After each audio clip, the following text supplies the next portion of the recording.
Hi, I'm Danny Ecker with your Chicago Business Today Midday Report. A positive first quarter from Chicago's mid-sized publicly traded banks likely means more lending this year, a far cry from the recession mindset of making sure capital was sufficient to absorb losses.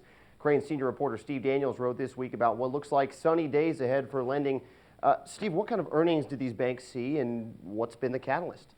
Well, these banks saw something approaching more normalized earnings. The catalyst mainly was not having to set aside so much in reserves for future bad loans, which is a good thing for the banks as their balance sheets repair. But also they're making more loans to new customers, which mean more fees and more interest income for them.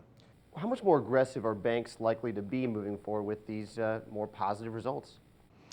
Well, banks are very assiduously courting business customers. Some of them are getting into businesses they didn't used to be in. Mortgage lending for some of these smaller banks, for instance, they're looking to make mortgages to people, and some other niche lending areas. But mainly what they're looking for is mid-sized business borrowers in Chicago.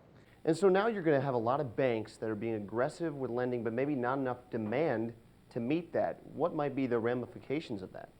Well, I mean, there are, any banker will tell you there are too many banks in this market chasing too few customers. And there's a lot of customers. This is a big market. There's a lot of businesses, so it's a very attractive market for banks, which draws banks from outside the market into the market looking for loans.